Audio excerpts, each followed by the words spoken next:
So today we're talking all about the steps we can take when we lose it with our child. As parents, we're only human, we're going to be tired, we're going to be exhausted, low on patience, and yes, we will be snappy with our children. We will yell at them, but what are the steps we can take to model repair when we do this? And I don't think this topic is discussed openly enough in the world of social media, when we just are inundated with bite-sized quotes and pieces of information that can often lead us feeling inadequate. And as a content creator in the parenting space, it's taken me a while to find this balance between being able to empower and motivate parents, but at the same time not making them feel like they've failed or that they're inadequate as parents. I do feel like I've got this balance right, but do let me know in the comments below if there's anything I can work on, because I certainly don't have all the answers, and it did take me a while to pluck up the courage and motivation to really put my thoughts and ideas out there on social media. But over on Instagram, I quickly escalated from 0 to 150,000 followers, because I feel like I do find the balance between motivating, inspiring, but also acknowledging that parenting is damn hard. So let's dive into 5 steps that can hopefully help you when you feel like you're reaching boiling point. Okay, so step 1, now this is really important because we need to acknowledge this point before moving past it and getting into a position where we can model repair with our child. So step 1 is all about acknowledging that at times we will lose it with our child. We're only human. The perfect parent doesn't exist. We will have triggers.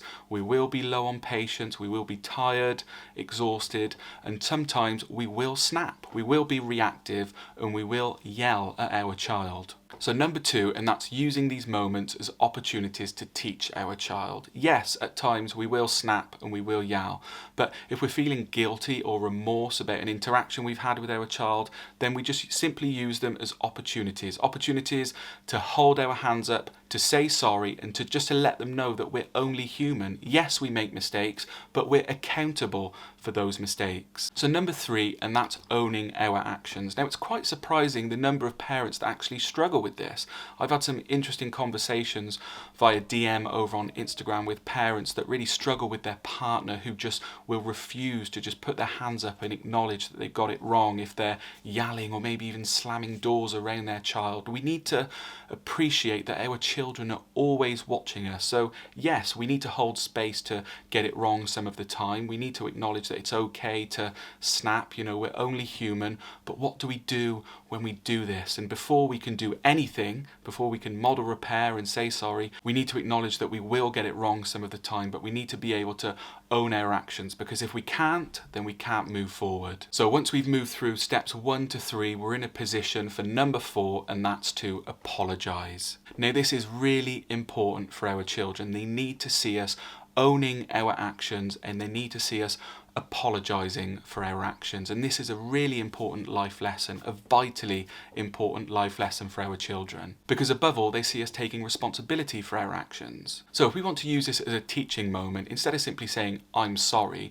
we can name the emotion we were feeling, we can say why, and then we can actually apologize. So for example, it may look a little bit like, I was frustrated because you threw your food all over the floor, but I shouldn't have shouted, I'm sorry. So we've stated the emotion we were feeling, which is really important in building our little one's emotional vocabulary, and we've stated why we were frustrated in this example, which again is really important, and then obviously we've apologized. So number 5, and this is really important because I forget this one all of the time, but it's the importance of acknowledging our child's feelings when we apologize. Now, this is really important because it shows our child that their feelings matter, that they're completely valid, and that they actually end up feeling heard.